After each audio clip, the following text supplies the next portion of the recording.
to our brothers and sisters, and we ask Allah subhanahu wa ta'ala to keep us always united and to keep us always loving each other, caring about one another, keep us always united. Allahumma ameen. And I wanted to welcome Brother Adrian, who just converted the night of Tuesday. And Alhamdulillah, he is the youngest Muslim, okay, as he was just born in Islam 3 days ago, okay? And we welcome him. May Allah bless him always. And we just wanted to say a few words for Brother Muhammad Ali. May Allah bless him and his family, Brother Muhammad Ali, as we know for some of the circumstances and happened to the family. So he came to me and he said, Imam, that was the next Jumu'ah for me today in the community. And he's, inshallah, planning to leave to Atlanta by Thursday. Brother, we are going to miss you. And you are going to continue being one of our community members. We are so honored and blessed to have you in our masjid as mu'adhin, as contributor in the Quran recitation. And really, really, we appreciate your efforts, you and Sister Nasreen. And it's not about the places, but it's all about hearts. I know that you will go. Inshallah, you will be with us on Zoom. And we will see you, inshallah. You will come and visit us. And we know that you are going for a higher purpose, to take care of orphans, to take care of your daughter. May Allah give you the strength, the power, so you can fulfill your mission. Our du'as will be always with you. And remember, you are not alone. You remember that slogan? Yes, you are not alone. We are here getting your back as brothers and sisters. May Allah bless you, brother, and keep you always under His protection. Allahumma ameen. So tomorrow, inshallah, as we explained, that will be the night, inshallah, of the middle of Shaaban. And I hope that the message was clear today during the Khuttbah of Jumu'ah. So do you know anything about the virtue of this night, the night of the middle of Shaaban? The forgiveness. So Allah will look at His servants, will look at His creation, then Allah will forgive to all of His creation, except for two categories: those who had associated partners with Allah, and those who still holding grudge and hatred in their hearts. So what do you want to do? First of all, be sure that you are not one of those two categories.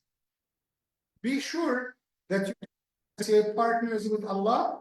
And I think last Jumu'ah, maybe Brother Hassan, maybe Brother Rashid would remember that we said it's not about the traditional way of associating partners with Allah. Maybe some Muslims, they associate partners with Allah and they do not know. I explained that in details. Those who believe in good luck and bad omen. You know, somebody said, like, somebody sees a brother, and since he's seeing him like his neighbor every morning, if he saw him that morning, he will tell you that will be a bad day. So yeah, so do we believe in this? No, we don't believe in this. Do you believe that there's something can bring luck to you? No, we don't believe in luck. We believe in the destiny of Allah.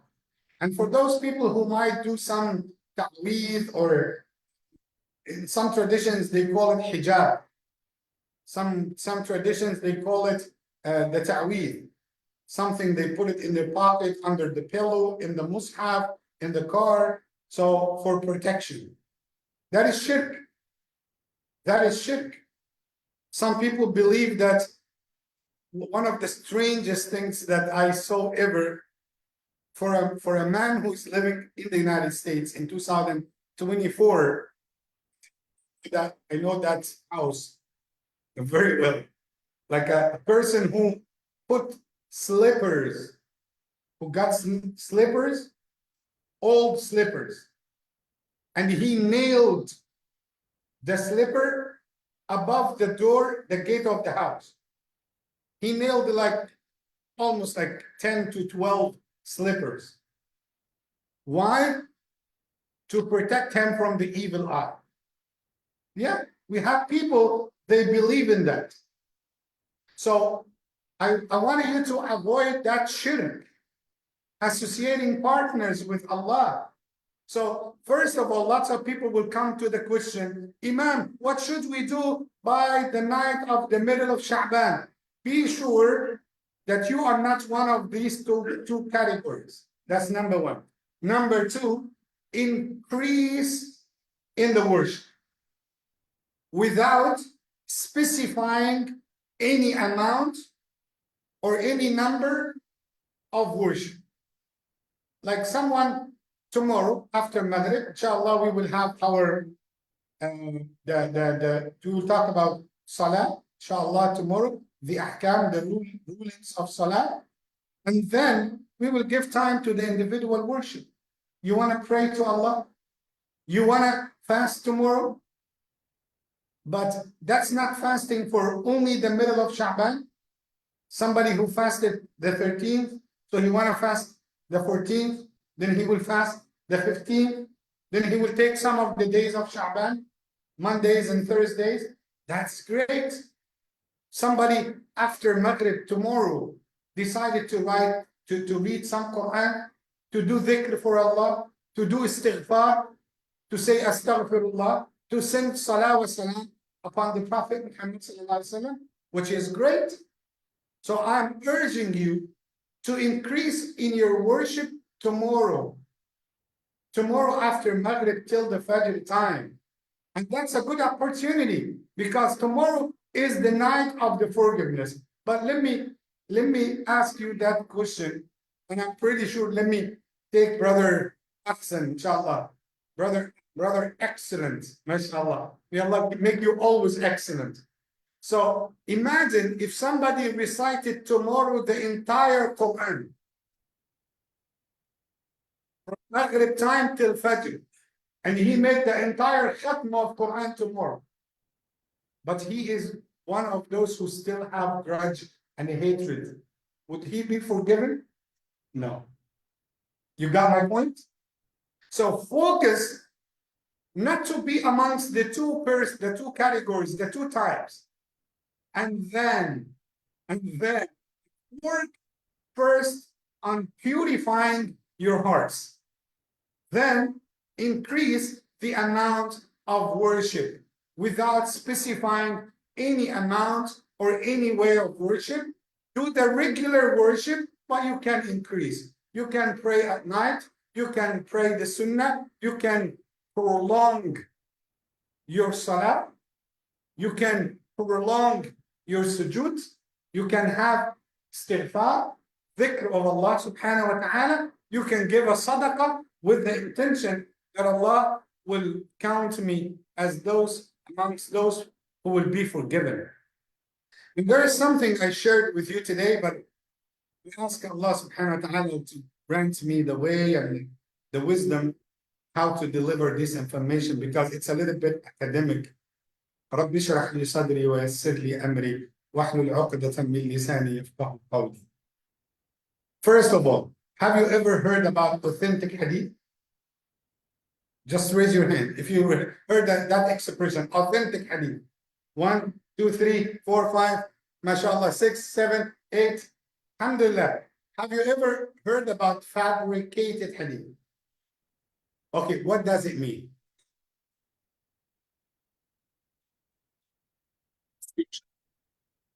Okay, but what makes a person to fabricate hadith? What is the motivation? For some personal benefits. Okay, what if I told you that we have some people fabricating a hadith and their motivation is loving Allah?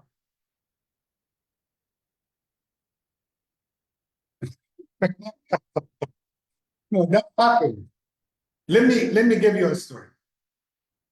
You know, lots of posts on Facebook and WhatsApp and all of this.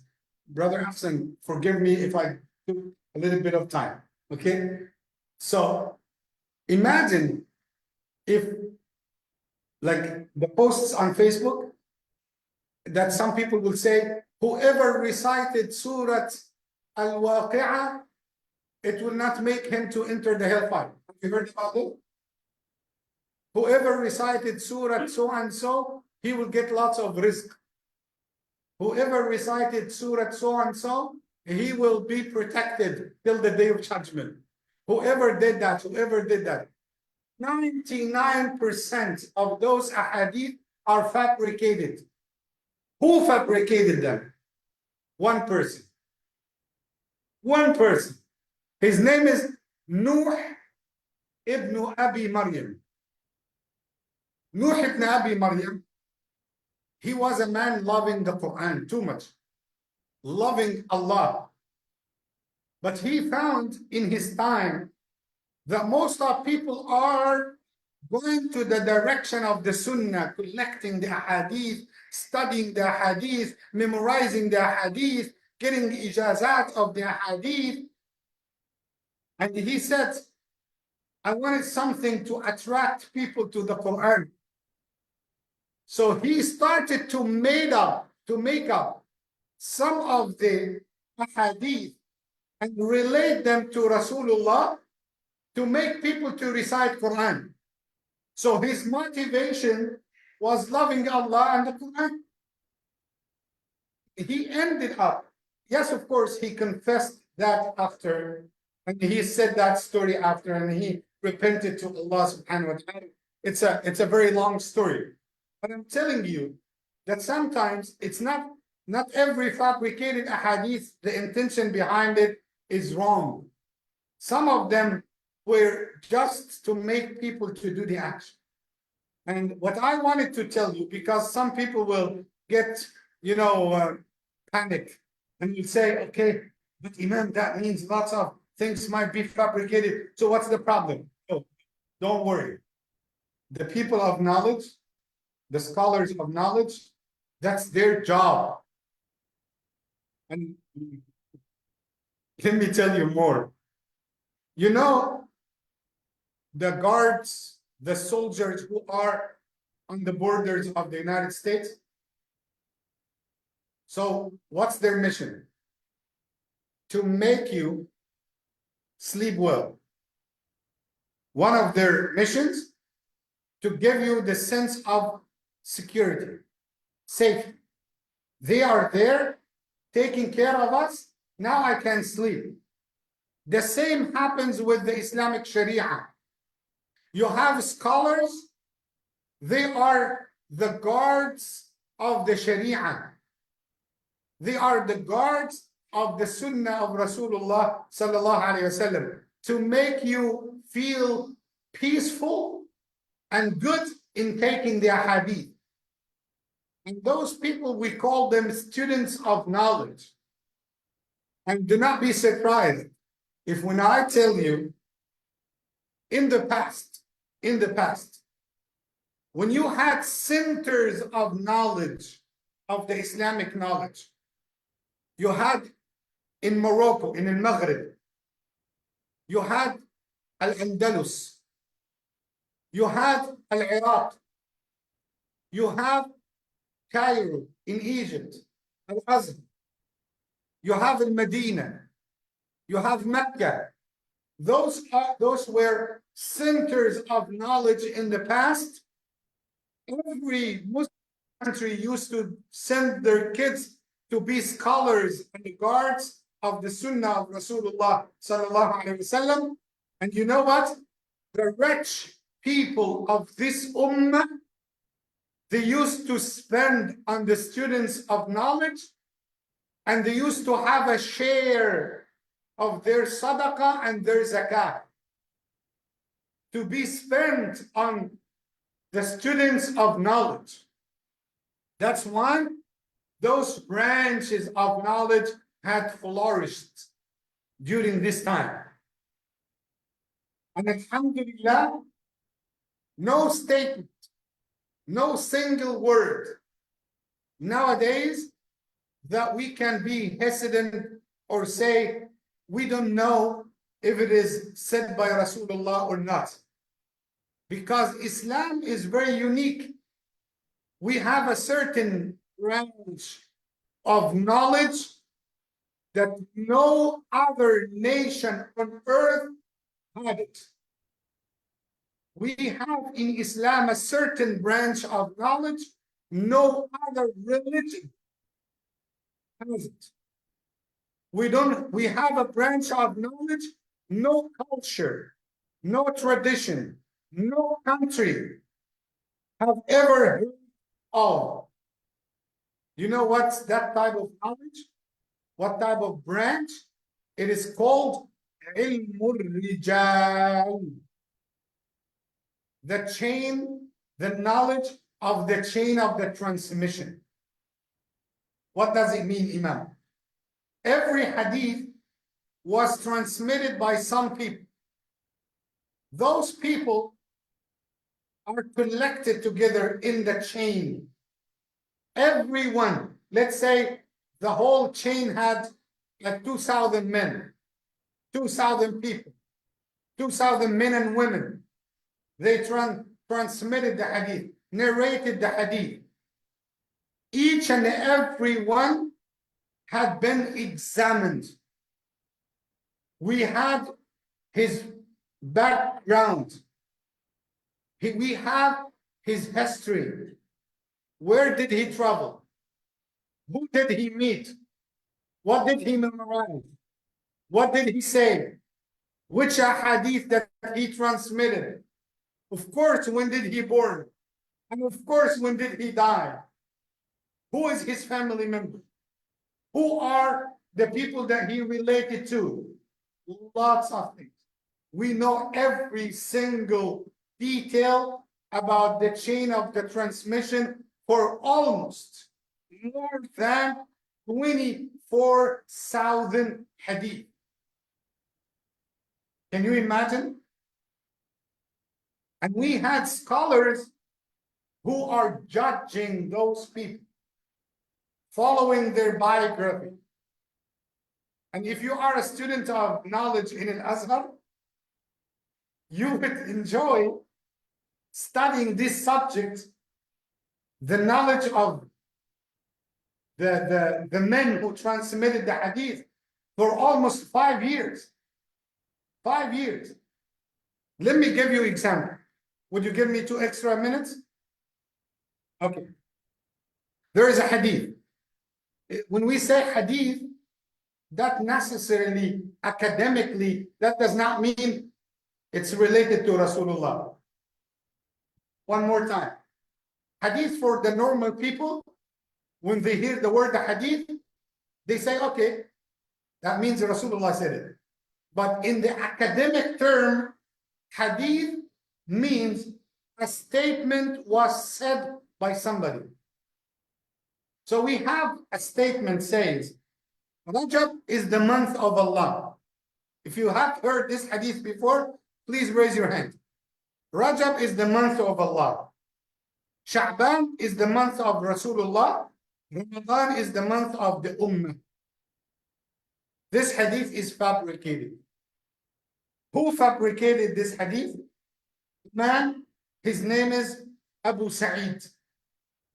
Abu Bakr al-Naqash. Abu Bakr al-Naqash. Somebody, his name is Abu Bakr, not the Sahabi. Those people, both of them had fabricated this hadith. And it's not related at all to Rasulullah sallallahu alaihi wasallam. There is another statement says that Rasulullah never fasted except Ramadan. He never fasted any month except Ramadan and Rajab and Sha'ban. And that's a very weak narration. Who caused for this hadith to be weak? A man, his name is Yusuf ibn Atiyah. There is a narration that you might get a message tomorrow on WhatsApp that says that Allah on the night of Sha'ban, the middle of Sha'ban, if you observe this, so you should fast its day and pray at night or pray during its night. Allah will come to the first dunya, the first sky, and Allah will say, whoever wants me to forgive he shall ask. Whoever wanted me to give rizq, he shall ask. Whoever have a problem, he wants me to relieve his burden, he shall ask. This narration is fabricated. And who made that? A man is called Ibn Abi Subra. So, and you have lots of things. And not only this, you might hear tomorrow that somebody will send a message on WhatsApp and it says, on the night of the middle of Shaaban, Allah is talking to the angel of death. And Allah is telling to the angel of death, giving him the list of the names for those people who are going to die during the next year. Allah is handing the angel of death the list of death for the next year. It's a fabricated one. I just wanted to share with you some of the examples for you to be protected. Because alhamdulillah, now we don't have regular people, we have students of knowledge. And this is what I promised Allah to do in this masjid. To tell people how to be students of knowledge, to be so special, so unique. Not only to hear some ahadith, some verses of the Quran, and you go and the Imam did well today and during the dars. That's not the purpose. The purpose is to give you the tools so you can be students of knowledge who can differentiate between what is right and what is wrong. Do your best tomorrow. Show Allah the best side of you. Pray to Allah, recite Quran, make lots of istighfar, and the first and foremost, do not fall into these two types. Purify your heart, forgive everyone, ask people to forgive. Remove any grudge, any hatred towards any person. Spread the love and mercy. Be peaceful and nice. Make lots of du'as. And by the way, do not forget me in your dua. May Allah bless you all. Jazakallahu khairan. Barakallahu feekum. Assalamu alaikum wa rahmatullahi wa barakatuh.